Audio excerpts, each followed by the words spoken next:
The aim of this video is to give and explain the most important information about the usual Spur gears with no complex theory, to use and cut them the right way. A link is given for a free software to avoid any complex calculation needed for shifted gears. From friction wheels to gears. Here is a transmission using friction wheels. The orange wheel is in contact with the blue wheel. The contact force is given by a spring and a lever. The orange wheel is driving the blue one. As the diameter of the blue wheel is twice the diameter of the orange one, it's necessary to give 2 turns to the orange wheel to get 1 turn of the blue one.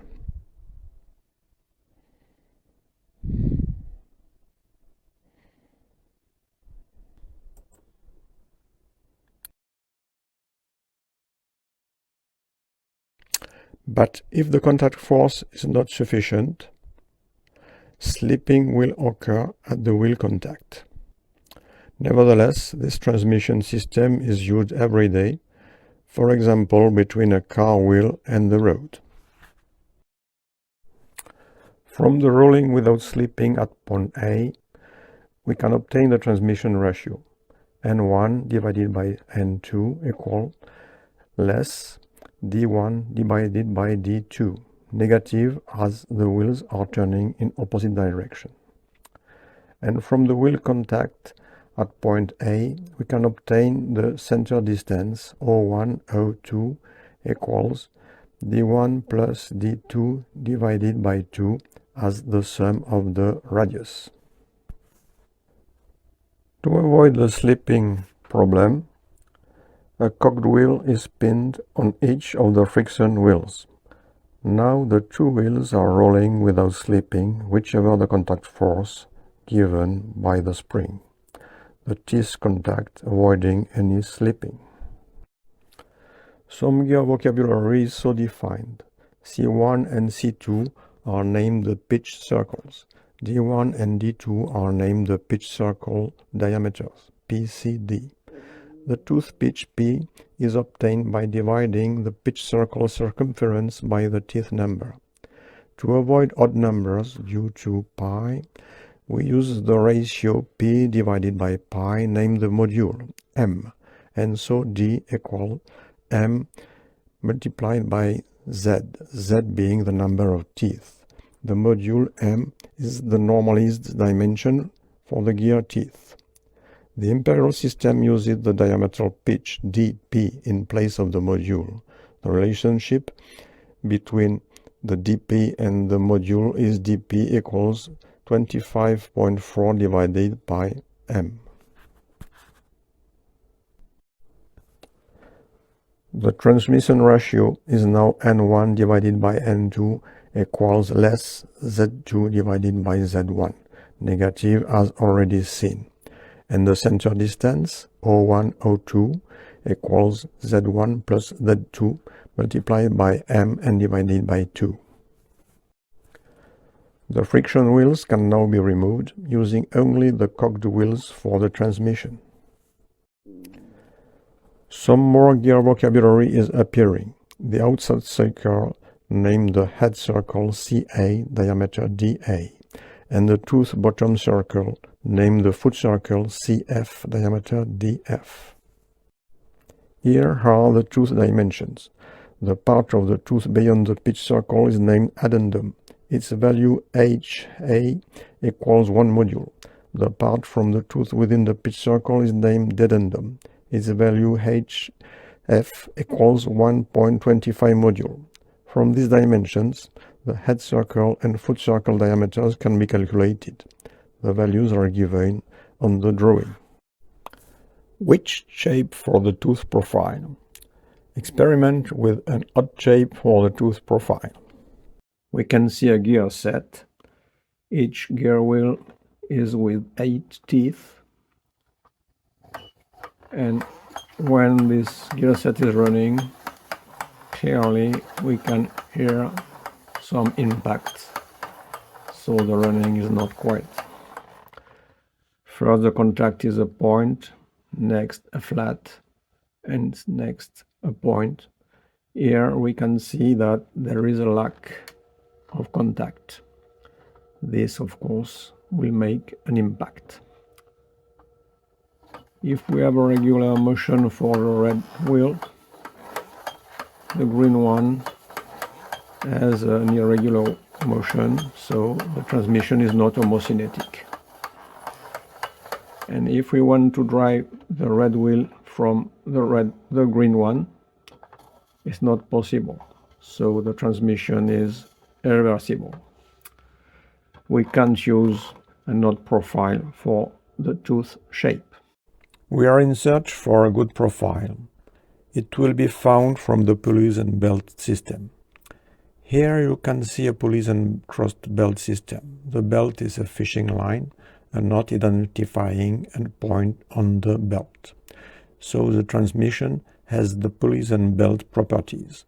Constant direction for the belt action being the belt line itself. Homokinetics as long as the belt is not slipping on the pulleys. Reversible as the transmission is possible from any pulley to the other. To find a tooth profile from this system, we will search the trajectory of the knot relative to the pulleys.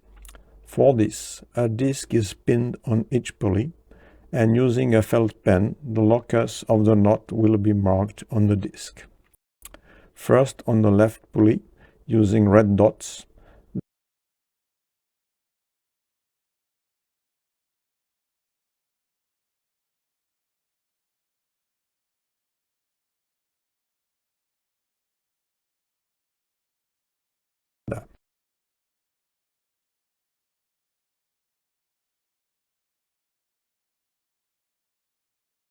the curve appearing is named an involute. And then on the right pulley, using green dots,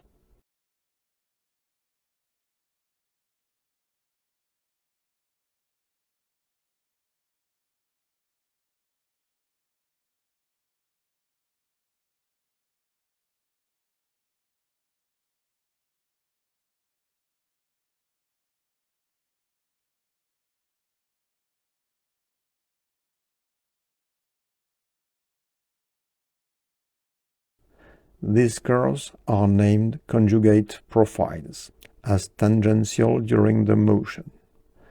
These profiles are rolling and slipping, but rolling only at one point, the PCD's contact point. This can be seen from the dot's relative movement.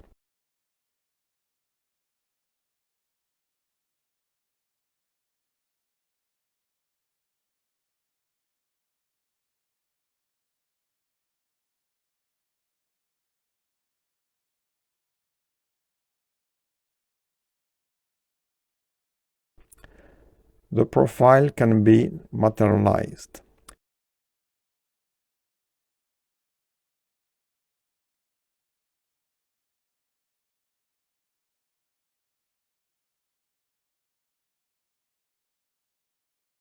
It's also possible to generate a profile as the envelope of the mating one.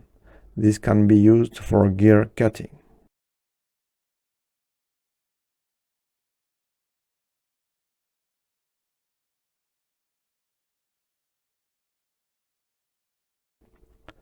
The profiles are now materialized and the pulleys and belts replaced by lines with a new gear vocabulary.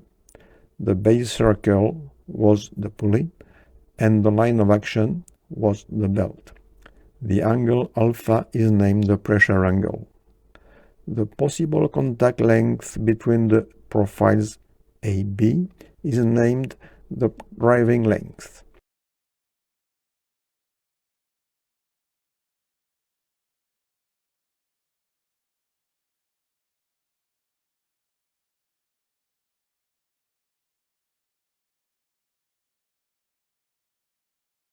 We can see an increase of the center distance. The profiles are still running quietly, and this is a wonderful must, but with some drawbacks: an increase of the pressure angle and a decrease of the driving length.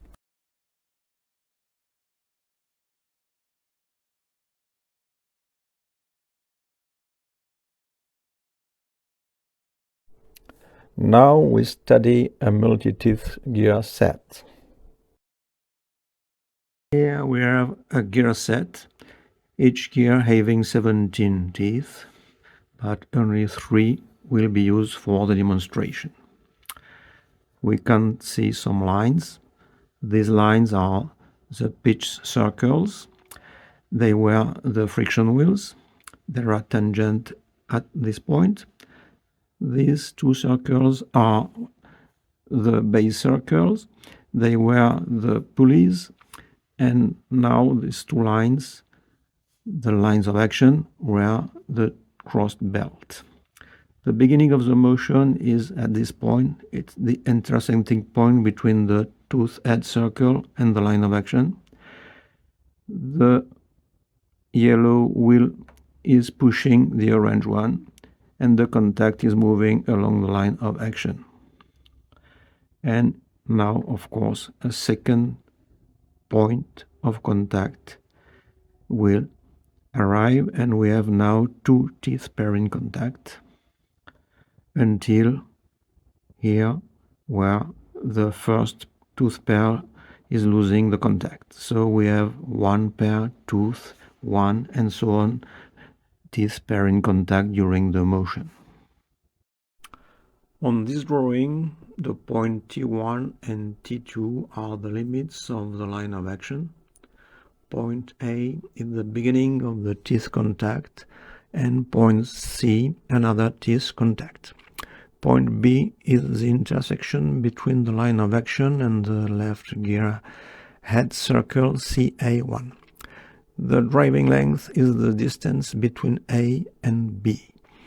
Due to the involute curve properties, the distance AC equals the base pitch PB, with PB equals m multiplied by pi multiplied by cosine alpha. It's the base circle circumference divided by the teeth number, from which we get an important feature, the contact ratio. Epsilon alpha equals AB divided by AC. If less than 1, the gear set can't run, as the teeth contact will be lost for a small amount of time with an impact and much noise. If more than 1, the running is possible, but must be at less 1.3 for a satisfactory result. The greater the contact ratio, the more silent will be the gear set. Pinion and rack gear set. On this drawing, we can see a 17-teeth pinion meshing with a rack. The rack pitch line, also called definition or reference line, is rolling on the pinion PCD at point I. The driving length is AB and the base pitch CD. A gear tooth profile is defined by its generating rack, whichever the cutting process used. During this cutting process, the reference or definition line of the cutting rack is rolling without slipping on the pitch circle of the cut gear. A cutting rack is different, the negative in fact, from a generating one, as the addendum is 1.25 module and the dedendum 1 module to get the play at the right place. See drawing right. Interferences or undercut problem. For a small number of teeth, under 17 for 20-degree pressure angle, but under 30 for a 14.5 pressure angle, the teeth profiles don't stay tangent, and usually the cutting tool bites in the tooth dedendum of the pinion. This problem is dependent from the teeth number of the meshing gears. Less than 17 teeth with a rack, this being the worst situation, but 13 and 13 teeth can mesh correctly. This is a minimum for a 20-degree pressure angle. But as the pinions are most often cut with a hub, this giving the same situation as a rack, the problem does occur for any pinion under 17 teeth. A question could be, why don't we use only pinions having more than 17 teeth? Because the smaller the teeth number, the less cumbersome and the lighter the gear set. So, usually it's frequently between 9 and 12 teeth for a reducer, so less than 17. The situation is more complex for a multiplier. In this case, the teeth number for the pinion must not be under 30 for good efficiency due to friction. Profile shifting or addendum modification. This is the solution to avoid the interference problem, but can also be used to improve the gear set performances. In fact, the term addendum modification is confusing, as the addendum can be modified with or without profile shifting, usually to avoid a sharp tooth. Definition. From the drawing, the definition line of the cutting rack is not kept tangent with the pitch circle of the gear, but moved outside for a positive shifting, and this is the case here, or inside for a negative shifting. Particularly, the teeth are cut on a blank having a greater diameter when positive shifting, or smaller diameter when negative shifting than the standard one. The shift distance is named V and is defined as a percentage of the module. V equals X multiplied by M, X being the profile shifting coefficient, M being the module. Consequences? We are now cutting the same involute curve due to the same relative movements, but using a different part of the curve. This can be seen on this drawing. Here a 24 teeth pinion is shown with 4 different profile shiftings and the same involute curve. It can be seen that a positive shifting leads to a sturdier tooth, but with the tooth head becoming sharp, a negative shifting leading to the opposite result. On this drawing, 4 different profile shifting can be seen for the same number of teeth and pressure angle.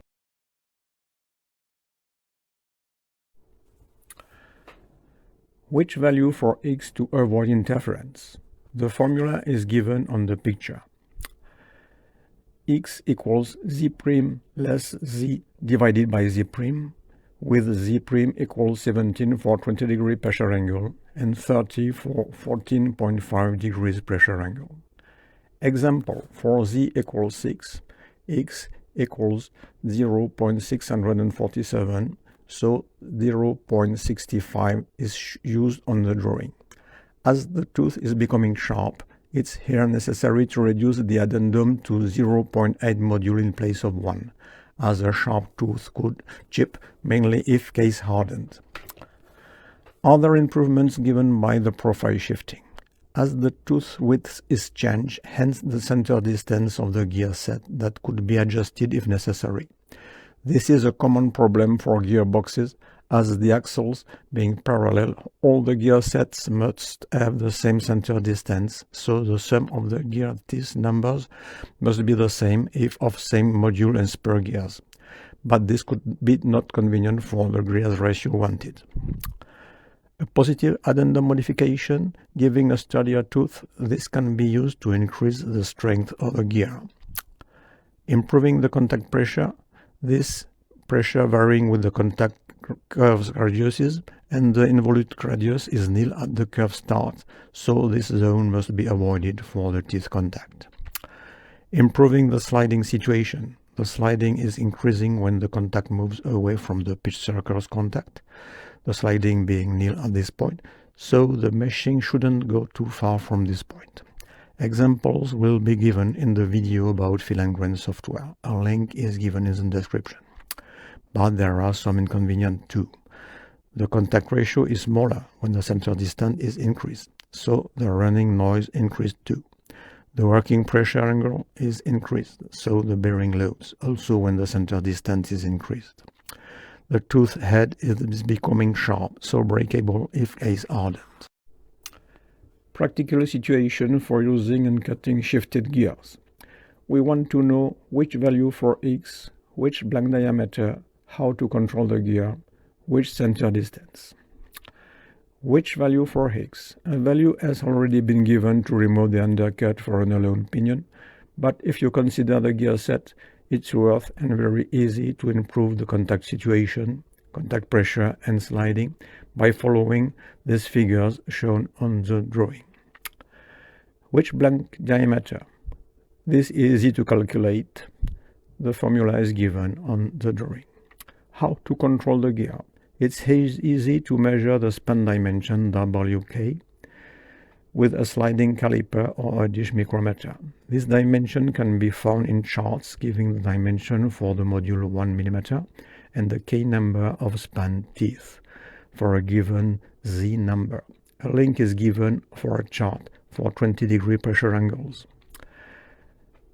To this dimension, you must add 2 multiplied by x multiplied by m multiplied by cine alpha to take in account the profile shifting if occurs, and see later for a software help.